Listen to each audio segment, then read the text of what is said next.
CM योगी ने गांधी जी की 155वीं जयंती पर किया माल्यार्पण, कहा स्वदेशी को अपनाकर आत्मनिर्भर भारत की परिकल्पना को करे साकार। बुधवार को सीएम योगी ने हजरतगंज स्थित अटल चौक पर बनी गांधी प्रतिमा का माल्यार्पण कर गांधी जी को यहां पर श्रद्धांजलि दी। यहां पर सीएम योगी ने कहा कि हमें गांधी जी के परिकल्पना को यहाँ पर साकार करना है, इसीलिए हमें चाहिए कि हम ज़्यादा से ज़्यादा स्वदेशी सामानों का इस्तेमाल करें। सीएम योगी ने यहाँ पर गांधी जी के विभिन्न वाद्य यंत्रों को सुना। इसके बाद सीएम योगी यहाँ के खादी वस्त्र उद्योग पहुंचे, जहाँ पर सीएम योगी ने चरखे से कपड़ा बुना और खादी वस्त्रों को इस्तेमाल करने की यहाँ पर उन्होंने एक संदेश दिया है। सीएम ने कहा कि खादी वस्त्रों का इस्तेमाल हम अपने जीवन में करें तो ज़्यादा बेहतर होगा। उन्होंने कहा कि अपने दोस्तों और अपने रिश्तेदारों को खादी वस्त्रों की भेंट उपहार में दे। स्वदेशी को अपनाकर हम आत्मनिर्भर भारत की परिकल्पना को साकार कर सकते हैं। सीएम योगी ने कहा कि स्वच्छ भारत अभियान गांधी जी की देन है, जो 100 वर्षों से चलती आ रही है और आज भी ये यहाँ पर जागृत है। सीएम योगी ने कहा कि 17 सितंबर से ही पूरे देश में पखवाड़ा स्वच्छता दिवस मनाया जा रहा है, जो आज भी 2 अक्टूबर यानी गांधी जयंती के दिन भी जारी है और आगे भी रहेगा। सीएम योगी ने कहा कि हमें स्वदेशी की ओर अग्रसर होना चाहिए, जिससे हम आत्मनिर्भर भारत की ओर आगे बढ़े। यहाँ पर सीएम योगी ने कपड़ों की खरीदारी भी की। सीएम का कहना है कि गांधी आश्रम से 108 दिनों तक जो भी यहाँ से वस्त्र खरीदेगा उसे 25% की यहाँ पर छूट मिलेगी। आइए देखते हैं क्या कह रहे हैं सीएम योगी। विश्वकर्मा जयंती और प्रधानमंत्री जी के पावन जन्मदिन से प्रारंभ हुआ सेवा पखवाड़ा का यह कार्यक्रम आज राष्ट्रपिता महात्मा गांधी की इस पावन जयंती तक निरंतर चल रहा है और प्रातःकालीन सत्र में अभी कुछ देर पूर्व राष्ट्रपिता महात्मा गांधी जी ने जिन मूल्यों के लिए, जिन उद्देश्यों के लिए भारत के स्वावलंबन, भारत के स्वदेशी और स्वच्छता के जिन अभियानों को आगे बढ़ाया था, उन प्रमुख उद्देश्यों में से एक स्वच्छता कार्यक्रम के अंतर्गत मुझे इस कार्यक्रम के साथ यहाँ जुड़ने का एक अवसर प्राप्त हुआ। स्वच्छ भारत मिशन राष्ट्रपिता महात्मा गांधी की स्वच्छता के प्रति उन अभियानों को एक नई ऊंचाई देना है, जो न केवल आज से 100 वर्ष पहले बल्कि आज भी जिनकी प्रासंगिकता उसी रूप में बनी हुई है। और आज प्रधानमंत्री मोदी जी स्वयं इस कार्यक्रम के साथ जुड़ रहे हैं। जिस मिशन को उन्होंने 10 वर्ष पहले प्रारंभ किया था, आज वह एक नई ऊंचाई को प्राप्त करता हुआ दिखाई दे रहा है। देश के अंदर 12 करोड़ से अधिक घरों में शौचालयों का निर्माण, ये न केवल स्वच्छता के प्रति उनके आग्रह को बल्कि नारी गरिमा के गौरव को बढ़ाने का एक अभियान भी है। नारी सशक्तिकरण के बगैर आप समाज को सुदृढ़ नहीं कर सकते, स्वावलंबी नहीं बना सकते।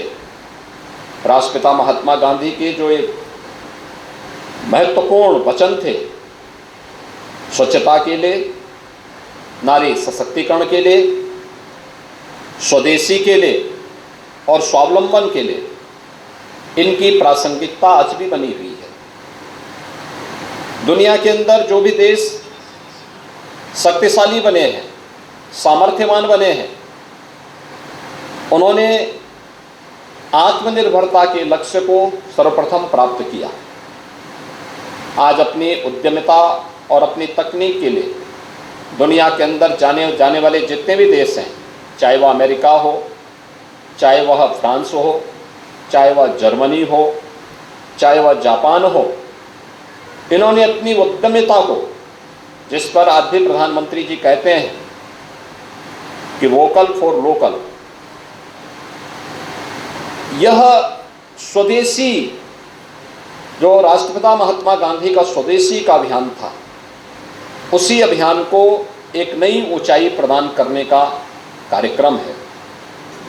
याद रखना, स्वदेशी जब तक भारत की आज़ादी का मंत्र नहीं बनना था, तब तक आज़ादी की लड़ाई एकजुट होकर के, एक साथ मिलकर के नहीं दिख रही थी। भारत की आज़ादी के आंदोलन के साथ महात्मा गांधी जी का जुड़ना और इस आंदोलन को स्वदेशी के साथ जोड़ने का अभियान क्या रहा कि देखते ही देखते पूरे देश के अंदर एकजुट होकर के देश की आज़ादी के लिए हर नागरिक के मन में एक गौरव का भाव और स्वावलंबन का भाव जागृत हुआ। खादी उसका प्रतीक बना। पूरे देश के अंदर देखते ही देखते जिन ब्रिटिशर के बारे में ये मान्यता थी कि उनके राज में कभी सूर्य अस्त नहीं होता है, राष्ट्रपिता महात्मा गांधी के नेतृत्व में चला आज़ादी का आंदोलन उनके सूर्य को अस्त करने में सफल रहा। आज हमारा सौभाग्य है कि नया भारत राष्ट्रपिता महात्मा गांधी के उन मूल्यों और आदर्शों से प्रेरणा प्राप्त करते हुए निरंतर आगे बढ़ रहा है। इस अवसर पर सेवा पखवाड़ा के दौरान जो अनेक कार्यक्रम हुए हैं, इनमें 17 सितंबर से प्रारंभ यह कार्यक्रम 25 सितंबर को पंडित दीनदयाल उपाध्याय जी की पावन जयंती के साथ जुड़ता हुआ आज 2 अक्टूबर गांधी जयंती के इस पावन कार्यक्रम के साथ यह समारोह की ओर बढ़ रहा है। इस अवसर पर खादी हमारे जीवन का हिस्सा बने, हम भी इस अभियान का हिस्सा बने, स्वदेशी वस्तुओं के इस्तेमाल के लिए लोगों को प्रेरित कर सकें। पर्व और त्यौहार आने वाले हैं, इन पर्व और त्यौहारों में हम विदेशी वस्तुओं की बजाय स्थानीय वस्तुओं को, स्थानीय उत्पादों को प्राथमिकता दें। उन्हें गिफ्ट के रूप में अपने मित्रों, अपने शुभचिंतकों, अपने परिवारजनों को भेंट करेंगे तो स्थानीय स्तर पर अधिक से अधिक रोजगार का सृजन भी होगा और आत्मनिर्भर भारत की परिकल्पना को साकार करने में भी मदद मिलेगी। आज यहाँ पर हम लोग जब गांधी जयंती के अवसर पर आए हैं, इस अवसर पर राष्ट्रपिता महात्मा गांधी के स्वदेशी के कार्यक्रम को खादी के साथ जोड़ते हुए ये मेरा सौभाग्य है कि मुझे उनका प्रिय भजन को सुनने भी और इस कार्यक्रम में यहाँ चरखा के साथ अपने हाथ को सफाई करने का भी एक अवसर प्राप्त हुआ। स्वाभाविक रूप से हमने इसके महत्व को समझा है, जाना है और इसलिए सरकार ने 108 दिन तक खादी के किसी भी उत्पाद पर जो गांधी आश्रम में बिक्री के लिए तैयार है 25% की उन्हें छूट देते हुए 108 दिन तक ये व्यवस्था लागू रहेगी। और मैं आह्वान करूंगा प्रदेशवासियों से, इस अवसर पर खादी की कोई ना कोई वस्तु हम जरूर खरीदें। सीएम योगी आदित्यनाथ का कहना है कि हमें स्वदेशी को अपनाना चाहिए, यहाँ पर खादी को बढ़ावा देना चाहिए। सीएम का कहना है कि आगामी त्योहारों में हमें विदेशी वस्तु का त्याग करके यहाँ पर स्वदेशी की ओर अग्रसर होना चाहिए, जिससे हम आत्मनिर्भर की भारत की परिकल्पना को साकार कर सकें। Bureau report, R express Bharat.